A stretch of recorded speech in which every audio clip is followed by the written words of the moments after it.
Good afternoon, everybody. I'm Eagles Milbergs. I'm your moderator for Panel 4, Rebuilding Policy, Governance, and Thinking as if Democracy Matters. I am the founder and president of the Center for Accelerating Innovation. If you went to the WOVA bio part, it doesn't do justice to my career, so I have to give you an update. This is the past 50 years of my life. And let me try to summarize it very simply. I've been involved with government policy at the federal, state, and local level. I've been interested in economic development, innovation, and competitiveness for most of my career. Started life in the Bureau of the Budget, now the OMB, involved with reorganizing the federal government. We helped create the EPA, NOAA, Domestic Council, also the OMB. SRI, I was a futurist, dealing with changing lifestyles, business policy issues, R&D management. I joined the Reagan-Bush transition. I'm the guy that was responsible for recommending the regulatory freeze for a 60-day period. We got back on the path of regulations after that. Commerce Department, involved with the Bayh-Dole Act, unlocking intellectual property for universities to commercialize it. President's Commission on Industrial Competitiveness, also known as the Young Commission. We developed a comprehensive policy for competitiveness. Institute for Illinois, a business coalition out of Illinois, working with the Illinois congressional delegation. $2 billion in projects that we worked on: learning access, internet education, helped create the Chicago Neighborhood Learning Network, raised about $10 million for that. National Council for Advanced Manufacturing, trying to bring our country back, and compete with China, Germany, Japan, etc. Center for Accelerating Innovation kind of pioneered the National Innovation Ecosystem concept, helped promote the America Competes Act, got involved with water technology, opportunity zones. Washington Economic Development Commission, hired by Governor Gregoire to help do the recovery from the Great Recession. One of the accomplishments, 18 innovation partnership zones all across the state, bottom-up economic development focused on innovation, creativity. And now, sort of healthy communities and wellness, trying to deal with the behavioral health crisis in Arizona. The state ranks 49th when it comes to the amount of mental illness, suicide, drug use, etc. And we're trying to turn things around there. So that's what the nonprofit does. Anyway, just so you get an idea of where I'm kind of coming from and the kind of experiences that I've had. And if any of you are interested in sharing successes and failures in any detail across my career, I'm open to that. So I think my job is just to kind of frame what this discussion should be about. We've heard about the founders. We heard about the challenges that we've had. We've explored the idea of reimagining democracy as kind of a cybernetic, total system, holistic approach. I buy all that. That's great. I'm kind of deconstructing this a little bit around a few key topics. And one is the economy. And the reason I put that up, number one, is priority number one. If you want to see the end of democracy, have a lousy economy.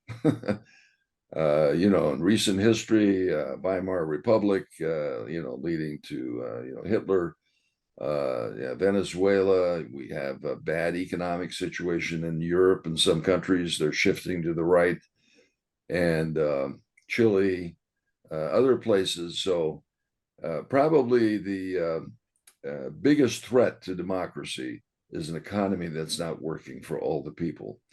Right now, we're in a state of great uncertainty, in my opinion. There's nothing certain about where we're moving forward. We have a massive debt, 120% above GDP. How that's going to be paid for by the next generation is kind of beyond me at the moment. We have inequality in our economy. There are some people that definitely feel left out, are being left behind. China poses a major economic threat to us. It's certainly not a democracy, offers an alternative model for governance, but they have a very powerful, they've come up from nowhere to become the second most powerful economic nation. The administrative state continues to get bigger and bigger and bigger. Uh, uh, Mental health problems. We've never had this kind of mental health crisis. The highest rate of suicide in that we've ever had in this country, and we need to deal with that. Entrepreneurship. I'm concerned about our innovation leadership. Sustainability, obviously, with climate change and how to create a sustainable economy is also important. So there's a whole pile of issues that are involved with maintaining democracy, building democracy. We need to have a strong, vibrant, robust, inclusive economic system and a sense of certainty about the future. Polarization, I think we've heard about. My take on this is that the left and right have kind of become tribes. They've built up fundraising, political parties around having an enemy. And the whole idea of collaboration is completely out when it comes to politics these days. Gerrymandering is a main reason for that. People go to Congress now not representing a diverse constituency, but either the left, the red, or the blue, right? And the future here requires some boundary spanning behavior across silos. I don't see it happening at the national level. The hope, as I point out later, is going to be into local bottom-up coalitions. Technology, we need solutions here. Social media is being corrupted. It's full of pollution, of memes, false facts. No one knows what the truth is anymore. We don't know how to sort through it and determine, what to believe in and not to believe in. AI poses a great threat, I think, to all kinds of elements of our society. I'm not going to go into all that, but it's a major challenge. Privacy, we're post-Orwellian society. We were concerned about government having too much information. Well, now it's the private sector that has enormous amounts of information about all of us. And so we need to be thinking about our digital rights. We need to have a bill of rights when it comes to our digital person. Culture, the ability to do civil discourse seems to be becoming more difficult. Immigration is a massive challenge. 15-16% of our population now are immigrants. First generation immigrants. This is the highest level we've seen in our country since 1941 or something like that. And how to absorb that immigration and have those people become part and become socialized into our system is a major challenge. Spirituality can play a very, very important role in terms of maintaining civil society. The woke issues obviously is another element that people are trying to deal with. So leadership is an important topic here. And I think it's all about putting the citizen back in charge, the way our founding fathers wanted things to work. And at this point, our representative democracy does not seem to be representing citizens. It seems to be essentially doing the things that the paymasters, the fundraisers, and the lobbyists want to have done in Washington, D.C. And it's no longer, if you will, representing citizen interests and priorities. It's the priorities of the people that have control of the technology, have control of the power and wealth in the country, and it's the best Congress money can buy. How to go about doing complex problem solving? I'm not sure in that type of environment where things are polarized and conflict ridden, where conflict is actually becoming monetized in big ways. So I think a lot of the answers are going to be in localism and what we can do at the community, neighborhood, family level. So those are some of my thoughts. Some of my biases obviously come through on this. So this was not completely neutral framing, but I think these are some of the topics that we need solutions for. And I'd like to point out, I think Lowell Christie sent me a note saying that my former colleague, not colleague, but congressman I worked with, Dick Durbin, introduced a piece of legislation called designating 2024 as a year of democracy. So it's a lot of motherhood kind of resolution, but points out that it's time to renew our commitment to democratic values. And so it's a nice intersection with what this panel is all about, what this whole forum is about, that we have an opportunity, I think, next year to be active as active players, as citizens, ensuring that our democracy survives for the next generation. So having said all that, let me turn it over to our next speaker. And I think on the program is Larry Richards. Is that right? Hello, I'm Larry Richards, and my thing is conversation. Heard the word conversation mentioned a lot in the previous panels. The particular use of the word conversation I'm going to have here is special. I'll not be able to get into it in detail, but I will provide an overview of this version of conversation. And I want to connect it to the idea of democracy. And then I'll have a proposal.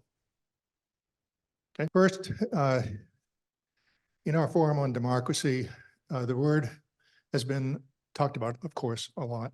And I have a particular way of talking about it here so that I can make that connection between conversation and democracy. And that use of the word democracy is as a government of the people, by the people, and for the people. In other words, a participative form of government. Now, there are some assumptions about people that are built into this. They need to be sufficiently educated in the processes of government so that they know how to participate, are sufficiently informed on a day-to-day basis about the status of and the prospects for their nation, for their state, for the world, so that they can contribute in a meaningful way. And then I had to add another assumption here as I thought about this, about values. And at least minimally, they need to value participation, which I've discovered not necessarily everyone does. So in order to have a democracy, people value participation, dialogue, and certain basic freedoms for all. Those freedoms are not just freedom of speech and assembly or freedom of worship, but also freedom from want and freedom from fear, FDR's four freedoms. Forms of democracy range anywhere from, at one end of the spectrum, elected representatives with minimal checks and balances. There have to be some checks and balances or it's not a democracy. To the fully participative consensus-based form with strong systems of accountability. And what I'm using connecting conversation to is moving it toward that end of the spectrum. So conversation, this is a deep, I call it deep conversation to separate it from just, the other uses of the word like chit chat and, polite conversation. So deep conversation, and this is the description that I'll offer. It's a particular dynamics of interaction, dynamics. It's not about the content, although there is content, obviously, but it's about the dynamics. And it's among participants in a language we use, we want to talk about as our natural language, whether it's English here or some other language, but there's also gestural language and non-communicative language, and all of those are important, very important in this version of conversation. And this dynamics moves from an asynchronicity, it's one of those multisyllabic words that I had to put in here in order to make the connection with dynamics. I wanted the word, that would focus and point to the dynamics. Yeah, but it's manifest as a conflict or a disagreement, a misunderstanding, or maybe just a friction. In other words, people not being on the same page, the participants not being on the same page, they're out of they're out of sync. And it moves toward synchronicity, which would be manifest as mutual understanding or agreement, including agreement to disagree. So this version of conversation is not about communication. As I said, it's not about the messages per se, although there's communication happening. And it is the converse of control. Instead of under control, is an attempt to reduce variety so that you can control it. This generates variety, generates alternatives and choice. It's an alternative to violence for addressing conflict. The participants, this is important. The participants need to exhibit certain characteristics, and these characteristics include, among others, an openness to new ideas from and learning from and with others. An openness, a willingness to change, generosity in listening and responding, and motivation to sustain the interaction. That last one is particularly important. So it's not about a debate. It's not a debate. You're not trying to convince the other of your point of view. You're offering something in order for the conversation to continue, for this dynamics to continue and to move toward synchronicity. So the proposal is that in the year 2026, which when I prepared this presentation, I was going to call the year of democracy, and now can't do that anymore. It's going to be 2024. But in this year, 2026, the 250th anniversary of the Declaration of Independence, that we create small group conversations around the country to talk about the US Constitution.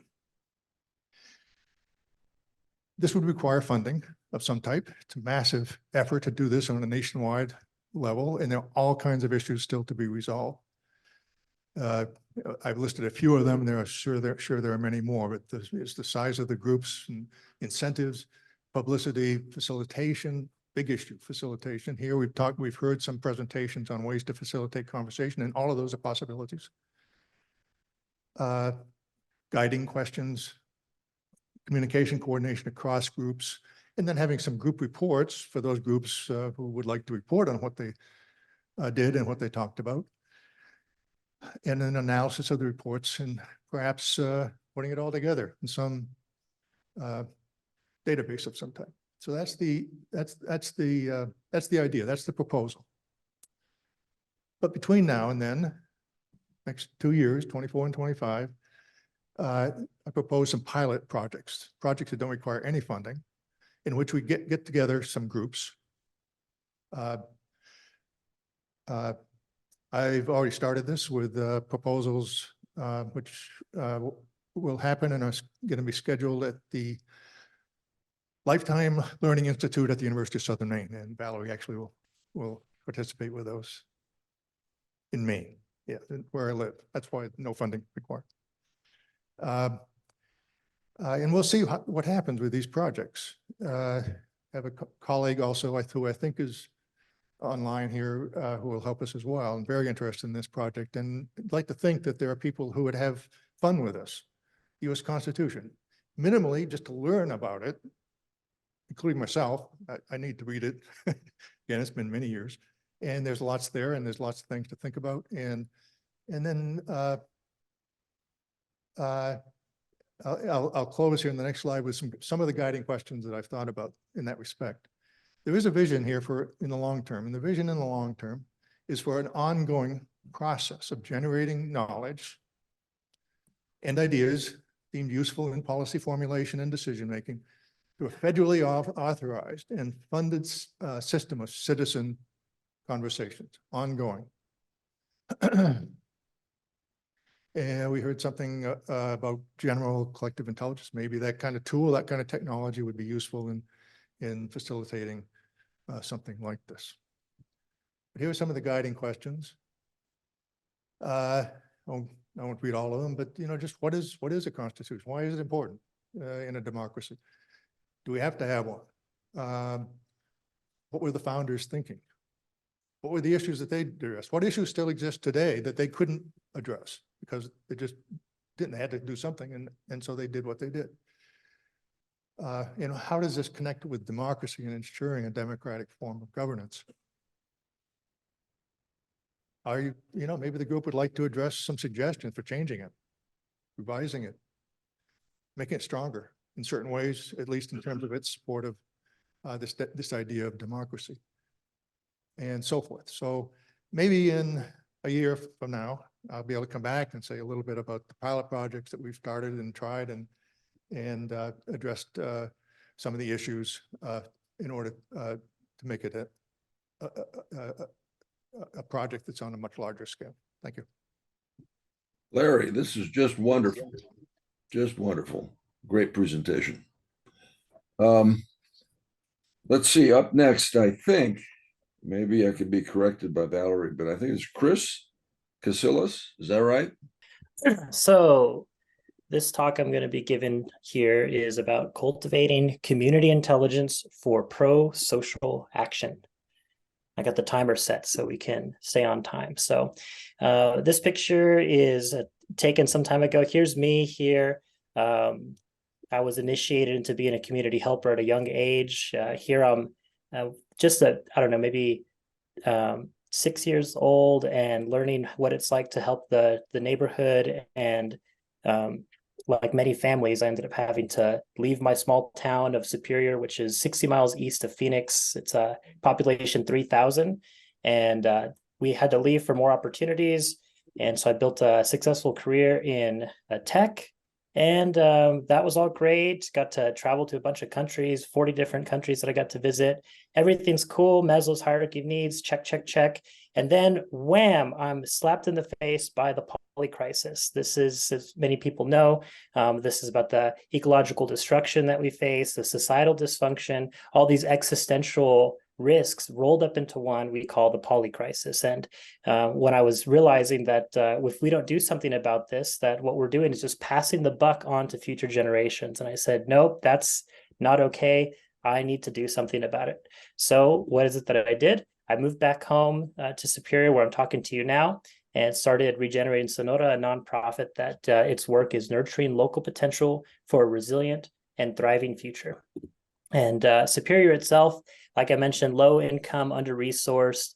It's like a living laboratory, though. There's been a lot of innovation that has occurred in this place, and that's something that we can use to our benefit, including all the strong social capital that we have. And so I'd like to share with you some things that we've tried in the field. You could say this is like theory-informed practice that we're doing. But before I share those things with you, you might be saying like, well, why should I even listen to what you have to say? What have you done? So in the last 4 years since we got this thing going, during COVID, we were able to convene a bunch of community members together to provide over 10,000 meals. And that was essential at that time. We've been able to support other organizations by helping them raise over $100,000 through regranting, technical assistance, and connections with some folks that we could help them to get funding for. We acquired 2 lots for a community garden, and we're now generating soil and food as an output. And we have full moon planting parties every full moon. They're a lot of fun. And we were able to acquire a old grocery store, and we turned it into a community center. So we have open mic nights every first Wednesday. We have a vibrant and thriving youth tech club, who is like the heart and soul of the work that we're doing. We have self-sufficiency workshops, partnerships with folks like U of A and others, or the University of Arizona. And then we also do things to support our community members with basic essentials like clothing, free food, things like that. So also, we are convening an ongoing regional collaboration with other community organizers in neighboring towns. And we've been getting a lot of positive coverage, like Arizona Community Foundation, who's a big supporter of ours. They slapped us on the cover of the 2023 Impact Report. We got interviewed by 3TV's Good Morning Arizona, and we have a number of folks that we're working with. So, okay, but maybe this is good enough to say that you'll listen for the next 5 minutes or less. So how are we doing this? How are we approaching this exactly? Well, let's start by talking about how is it that we're thinking about things? Because as we know, how we think about things affects what we think about, affects what we do, which really shapes the effects that we have in the world. And since this is a DuPont Summit, shout out to Charlie Crone. He taught some folks who have taught me, and I just appreciate the fact that that there's an interesting connection there. And this framework comes from the Regenesis Institute and Carol Sanford, and it's been helpful because, yeah, we've seen the power in this. Let me give you an example. Maybe you're familiar with these different frames of looking at multiple forms of capital. This one comes from the Community Capitals Framework, or CCF.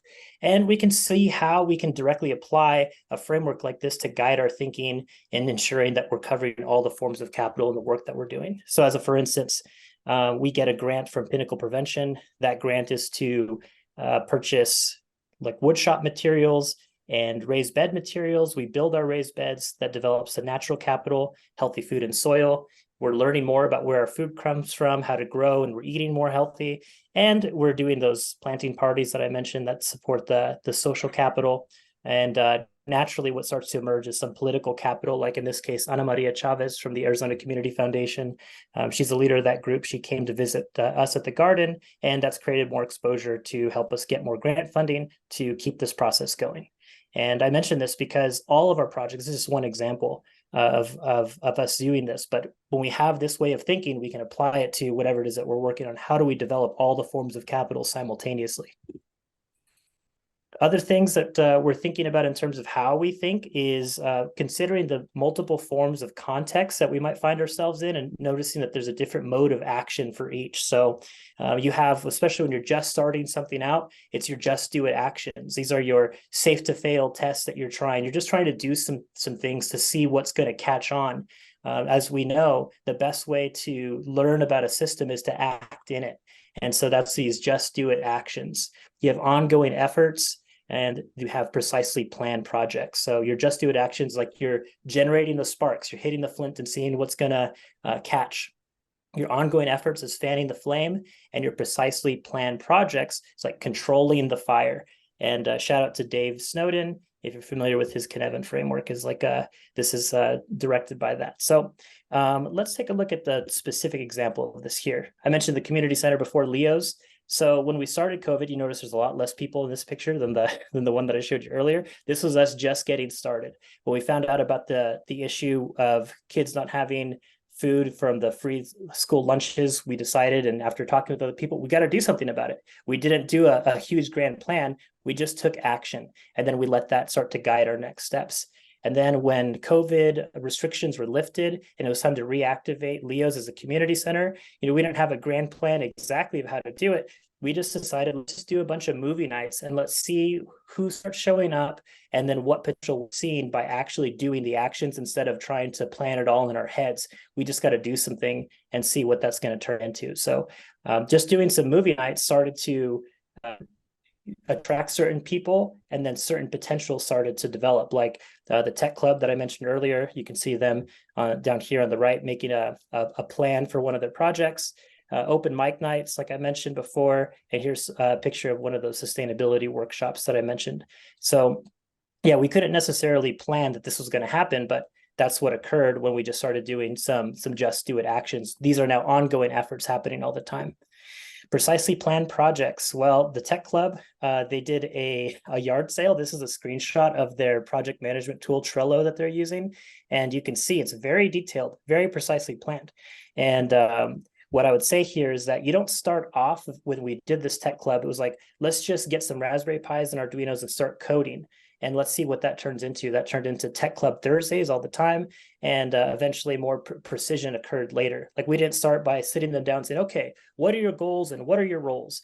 That could snuff out that excitement. And so that's not what we wanted to do. And so the other things that I have here, and I'm already out of time, and I've practiced this like a bunch of times and was on time every time, but now I'm not. So let me just have one more minute if that's okay. So approach is bottom up and top down. And this is where, yes, we're doing the causal loop diagramming to find the variables, to find the the intervention points.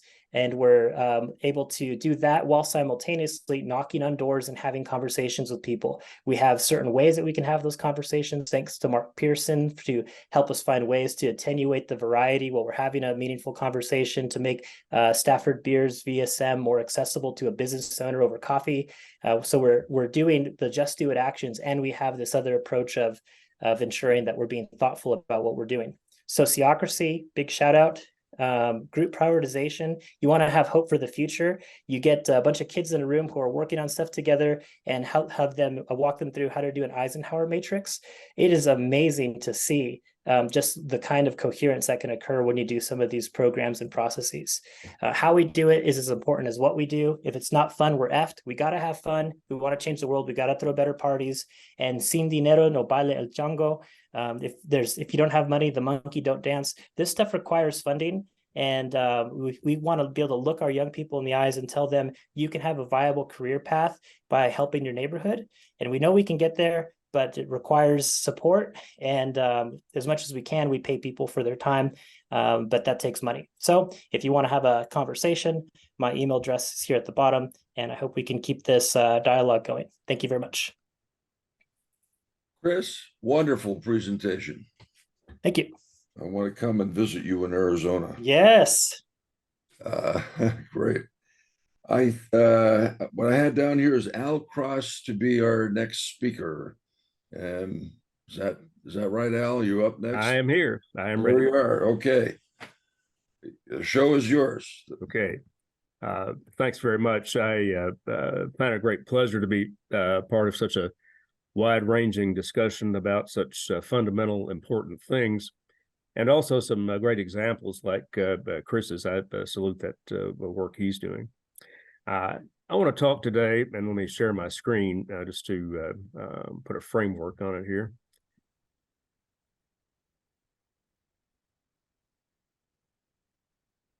I want to talk today about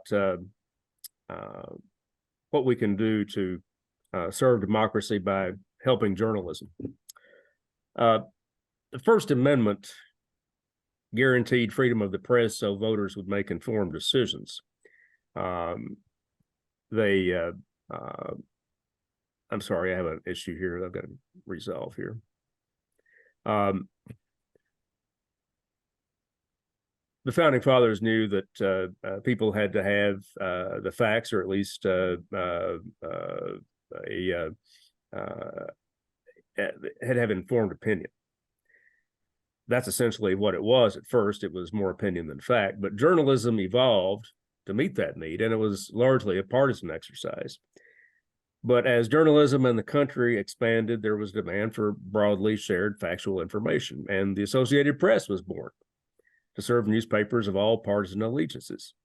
It and leading newspapers set standards that were generally accepted in the industry. As newspapers consolidated, they became less partisan and opinionated because they wanted to appeal to broad audiences and discourage upstart competition. Then came television and three networks that also wanted to appeal to broad audiences. So for more than 50 years, our democracy had an information system that reached broad audiences that broadly accepted the sources of information. But some people in the political system thought the Eastern liberal media establishment, as they called it, was biased against conservatives and Republicans. And there was some evidence of that. And that feeling led to the creation of Fox News and the rise of conservative talk radio. They amplified the criticism of the news media, and people on the left found new platforms for criticism of what they often called corporate media. All of this led to a decline in public trust of the news media, as shown by these graphs. It's particularly a partisan function. Here we have it shown by party. This is the overall change over time.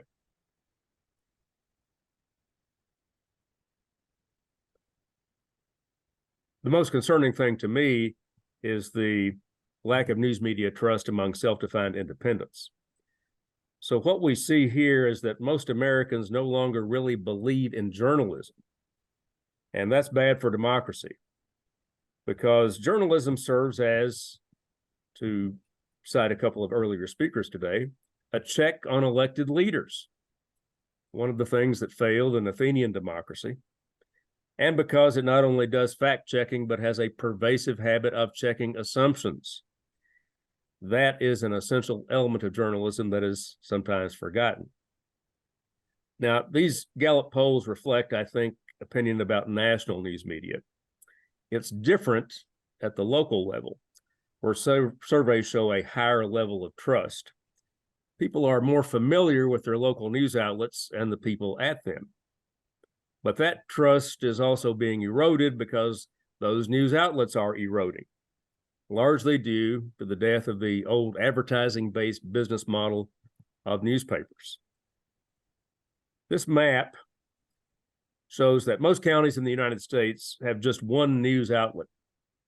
And many of those outlets don't have as much news as they did just a few years ago because they don't have the staff.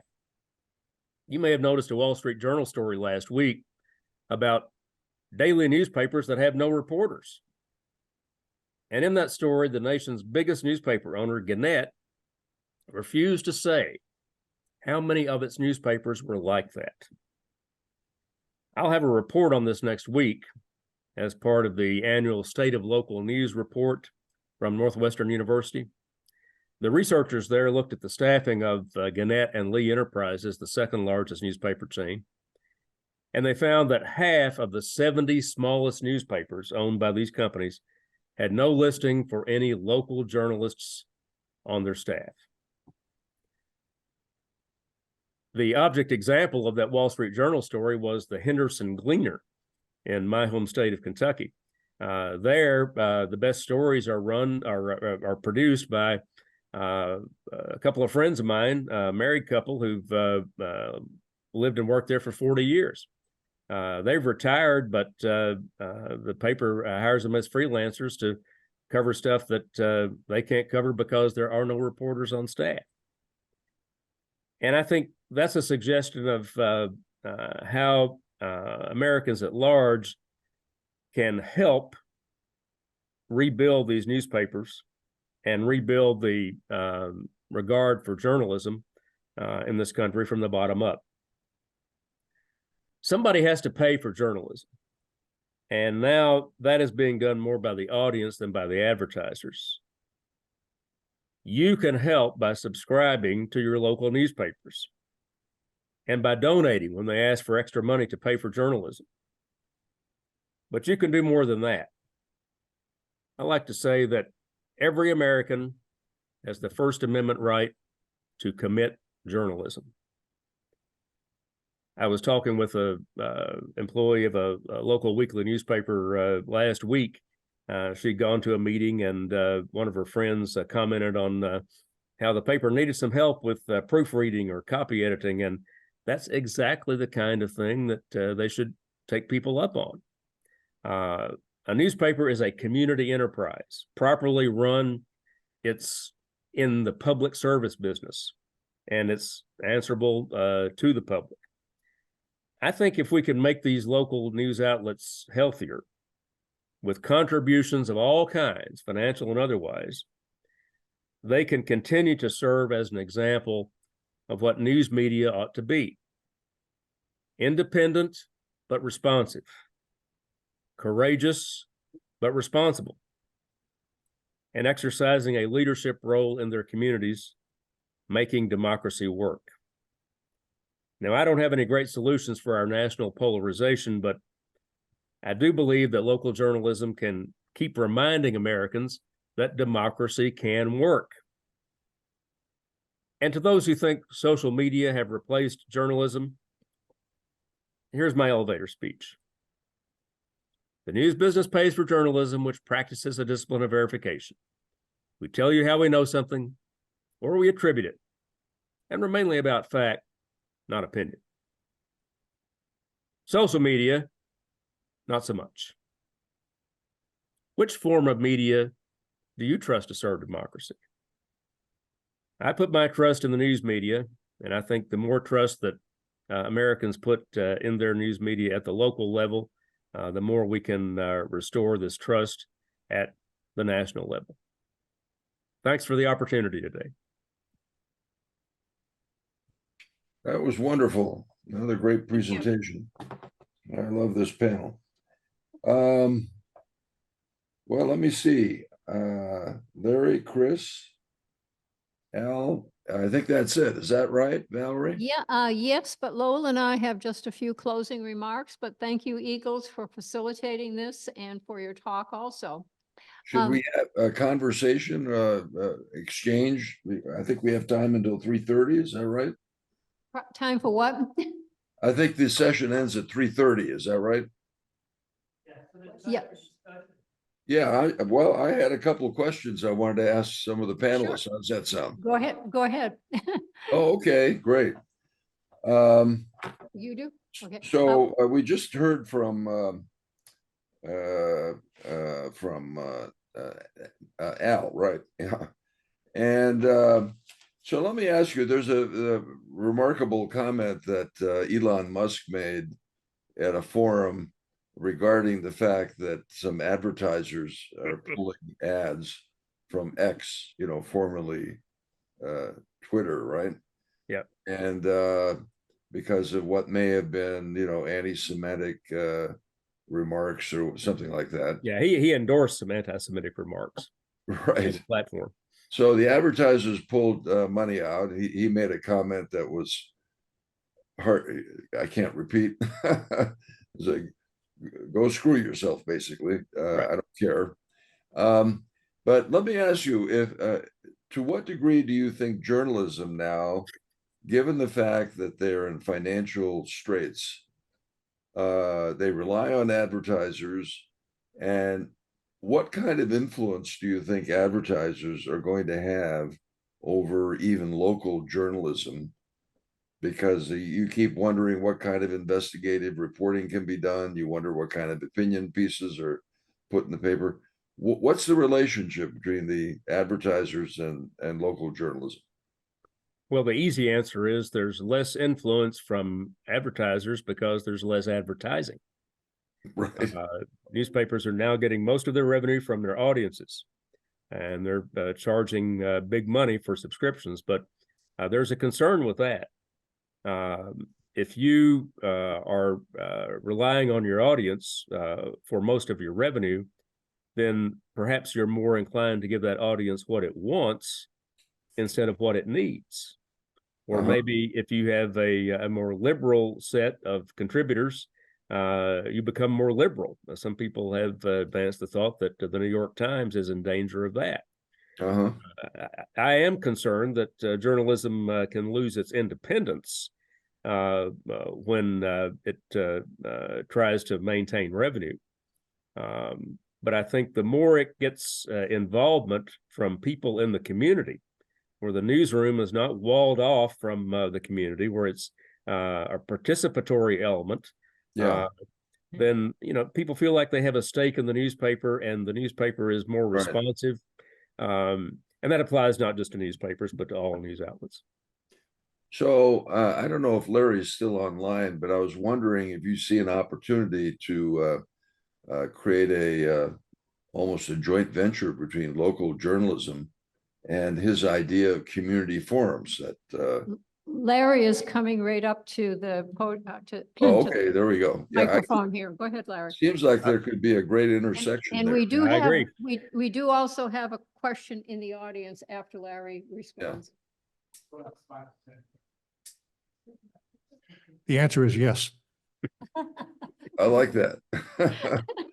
There's Okay. actually a good template that's been developed for newspapers to sponsor community forums, and not enough of them do it. It's really a great public service. That's the business they're in. They ought to do more of it. And these groups like we've been hearing about today are great partners. So one more question, and I'll shut up. You mentioned that this national network of forums that you're suggesting as a good step forward be federally financed. I'm wondering if there's some risk that's associated with the fact that the feds would underwrite these kinds of conversations and might impact, the quality and the objectivity of what these forums are about. If I could give an example there, this week, a major person with, let's say, resources in Ukraine, from Ukraine, has said, we need a conversation about our culture and identity to decolonize our identity as Ukrainians. He has put up enough money to support 100 historians over 3 years to understand who are we as Ukrainians, where are we going, where we make the bad places. I mean, if people understand the history of Ukraine, the Holodomor, 6 million people died in the breadbasket of Europe because Stalin took away all the grain to sell. So we have to understand their own history. We don't understand our own history here, and we need people to be able to put that on the local area, and Valerie is an example. And I want to share with you a little project that we did earlier this year with the Strauss newspapers in upstate New York and parts of New Jersey. The 17 newspapers that are rural newspapers. And this gets back to the notion of having conversations and beginning those conversations at the local level. One of our goals in the forum is to have a national conversation on democracy or a national conversation on change. But we also recognize that you can't just dump a national conversation on people. You have to build up to it. What we did with the Strauss newspapers was really very informative for us, not just because we had a good idea, but we approached the newspapers and said, we'd like to pose a question in your 17 newspapers. What does the American, the American dream mean to you or your family? Pose that question in the 17 newspapers and then invite people to respond, either writing something, text, using pictures, music, dance, any types of modes of conversation, et cetera. And this question was put out. We also made it a contest.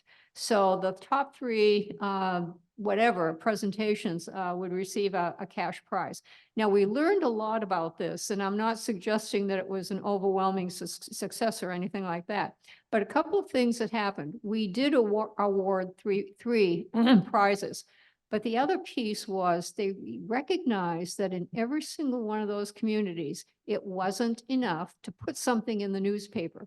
Absolutely, we needed that newspaper as a partner in what we wanted to do. But we also needed to develop the very local linkages to the schools, to the nonprofits, et cetera. Get the word out in many different ways in order to invite people to participate. Nonetheless, this is an example of trying to build up to that national conversation.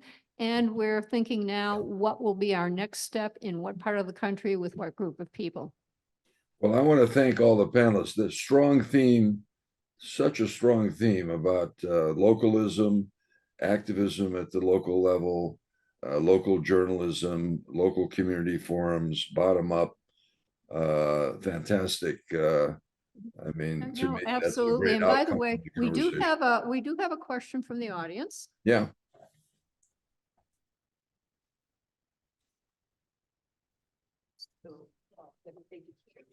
So first of all, my comment regarding this, democratizing journalism, it seems that the local journalism has been not hijacked, but has been taken over by the social media, because the model you described is what social media, in a sense, offer, albeit there is, people that seem to have the same opinions, so it's a little bit different. So maybe there is an opportunity to, in a sense, journalism to, take back, that forum, and perhaps, being more in electronic media, that helps. But my question is, I was struck by the comment of Mr. Milbergs regarding immigration as a challenge. Being myself an immigrant, albeit with a PhD in nuclear physics, and also my place of birth is the birthplace of democracy, I was struck by the comment that, in a sense, immigration is viewed as a challenge because this country was created by immigrants. It was seen always as the opportunity. And the people that there are many immigrants. I mean, in the scientific engineering fields, so which is my area, most of the graduate students in American universities are foreigners, and many of them stay on. And we have also the crisis in the border, but these immigrants that come, in a sense, serve to fill the gap of shortage of labor in construction, these kind of areas. So why is not seen as an opportunity? And the second aspect is, yes, they come in droves because many of them are being kind of, they're coming from countries that have social problems. So at the end of the Second World War, there was this magnificent program of the United States, the Marshall Plan, of which Greece also was a beneficiary and kept Greece out of the communist bloc. So I'm not suggesting that we create a Marshall Plan for immigration, but something to help all these countries south of this border, in a sense, to overcome some of their economic and social problems. So there isn't this kind of stampede. And second, Canada seems also to receive a lot of immigrants, but they don't consider it a crisis or a challenge. They consider it an opportunity. So why is it that, a challenge here? And is it something that the politics of the, past few years have also aggravated and to make it a challenge?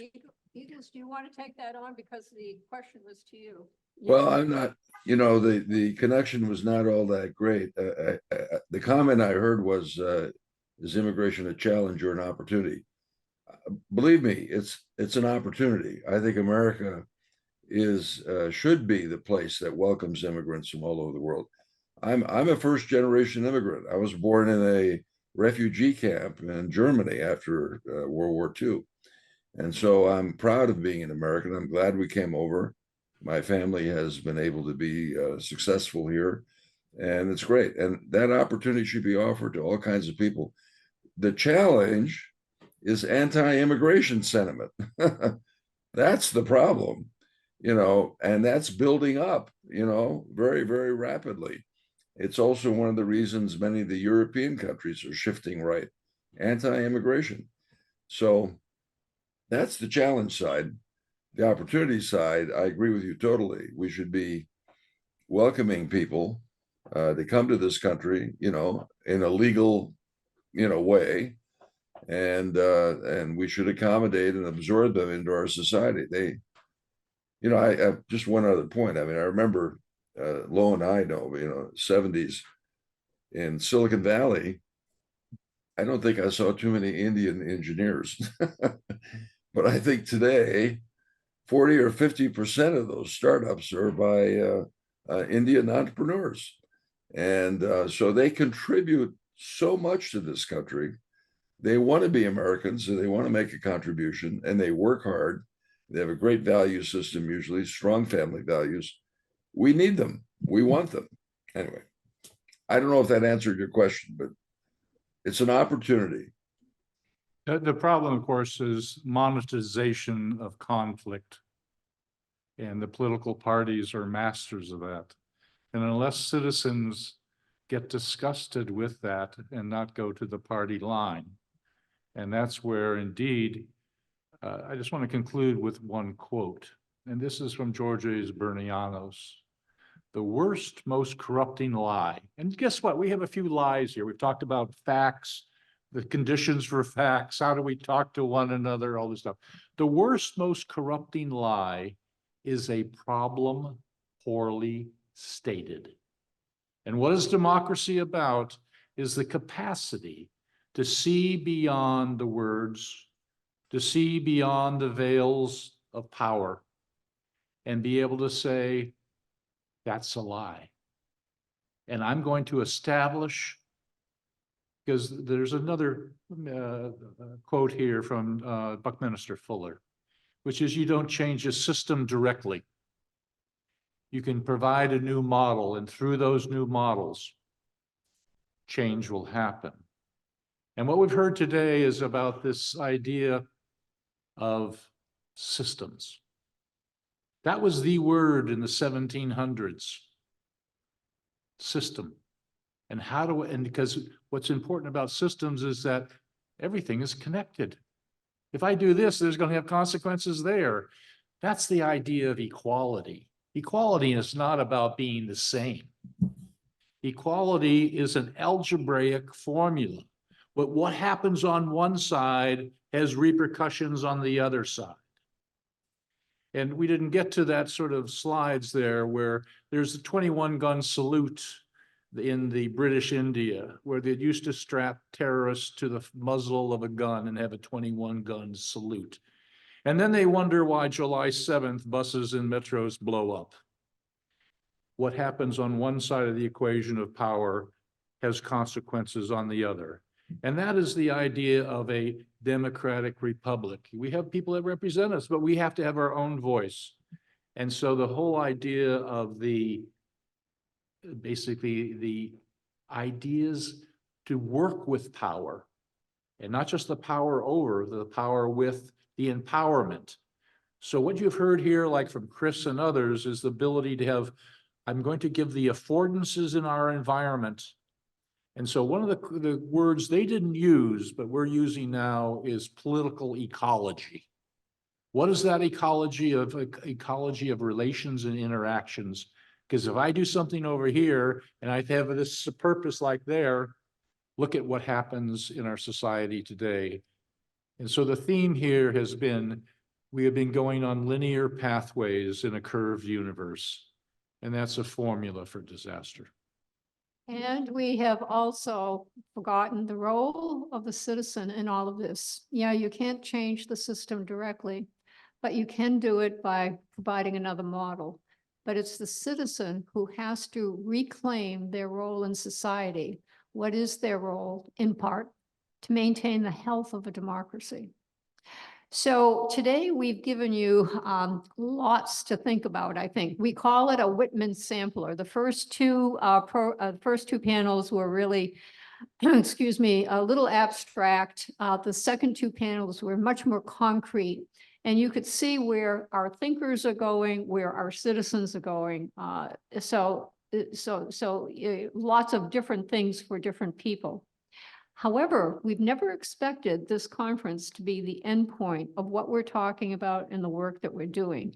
Indeed, we feel that this conference is simply a stepping stone to some other threads that are emanating. It has to do with recommendations. It has to do with citizens coming together. It has to do with publications, et cetera. But Lowell, you might want to just wind that up. So we're looking to become like those, if people were here for the first session, the citizens network of networks. The ability to organize. There's a lot of activities like what Chris is doing down in Arizona, what Richard is doing down in Tampa, St. Pete, and what he did up in DuPont, which saved lives and saved a hell of a lot of money and made profit for him. You know, these ideas need to be brought together into more of a unified voice. Because the one thing, the gateway to authoritarianism, is first closing down the commons, destroying the civitas and civility of interactions, and say, I am the answer. And so we need to go to what gives life life. It's the well-posed question. And that's the role of the citizen, is to create that well-posed questions that takes power and goes beep. And by the way, I've been watching the chats and the questions in every single panel. There are a lot of people out there who couldn't make it in person, but they obviously are joining us via Zoom and whatever else, streaming and et cetera. But the number of comments and questions in both of those categories have really been, excuse me, skyrocketing. And that's the other thing. We want to take advantage of what people are saying, the questions they're asking, how they're thinking about everything that we've been talking about too. And that's part of going forward. And so basically, during 2024, we want to be sitting there and putting, so our website will be taking, we'll have the videos here. We'll be starting to develop nodes. interest notes. They're not about issues, they're not about climate warming. They're about how do we preserve the processes that will give us solutions. It's a step back instead of the rush to answers, because as was said in the panel before, if you try to answer with what the problem that was created with it, you're not going to get anywhere. And I'm sorry, Eve, you had a question?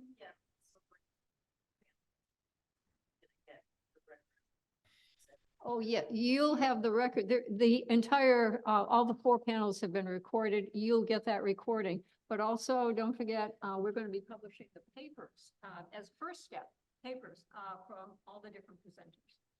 And so what we're going to be putting together in terms of the citizen, hopefully for July 4th and the 17th of September on the Constitution, is starting that voice and getting like what Chris has done as a basically an innovation brief, a what and a how, and starting to set up the networks. Because as we learned from the American experiment, it was that committees of correspondence, that networks, that was able to flip the script of the Americans in power. Okay, this is the conversation we could not have because we had so many abstracts and we had to accommodate them. But you have a comment? Yeah, quick question. Hi, Eagles Mills, Eagles from Chuck Manto from Chicago, and here I've met you over the years. For my friend in Kentucky, can we use newspapers as a place where we can facilitate all the social media enthusiasm in a way that's more vetted, jury-reviewed or something where we can give them sort of guidance as to how to ask the right kind of questions you're proposing and capture all the momentum that's built up because of the anger and the conflict and just redirect it. Maybe there's a chance to rebirth citizen involvement in massive scales with newspapers all around the country. And I'm coming to Kentucky this weekend. Maybe we ought to talk about it. I can answer that. And the problem is that the average penetration of newspapers in this country is about 10% of households. Now, in rural areas, it's about 30%. And there's a new item in the postal reform bill that allows newspapers that use the mail, which they increasingly are, to send up to half of their annual circulation at a reduced cost to everybody in their home county. So if you wanted to use newspapers to stir up some civic activity, I would suggest going to your local newspaper and saying, I want to sample copy. They'll know what you're talking about. Let me just give you a closing story. My ancestry is Scotland. My son lives in Scotland. If you go to Stirling Castle, they had Twitter, they had Facebook, and this was the 1500s.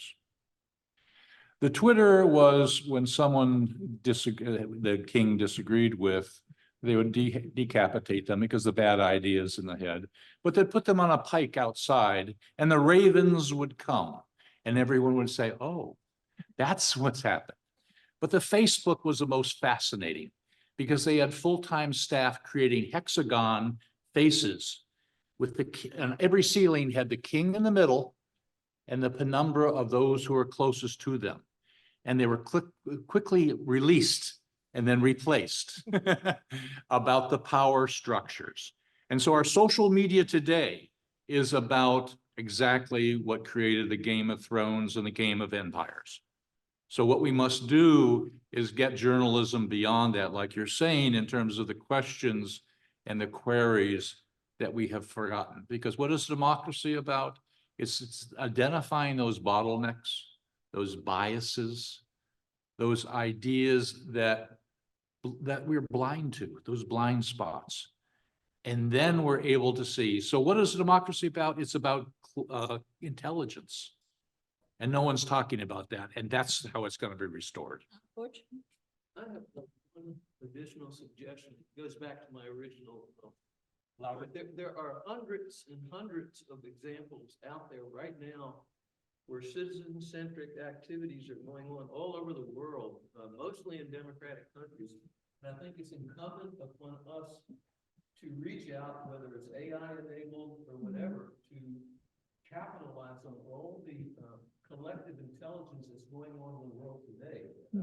We're not creating anything new here. But we can harvest many ideas from. Well, successful experiments. right, Bush, good point. And that's why we have to keep in contact with people like Andy Williams, because he's talking about collective general intelligence, but he's also talking about amplifying what happens when people come together. And that's what we need. We need an amplification, not just a network here, a network there, but a network of networks. And how to connect them, right? Well, I just want to thank everyone here and thank the Policy Studies Organization and our technicians. Thank you very much. And Mauricio. Mauricio, everyone, thank you very much for all your effort to make this happen. I learned Barnum and Bailey's only had 3 rings. We had a 4-ring circus. But, I think we need to think about the ideas that have been expressed in our 4-ring circus. Thank you. Thank you.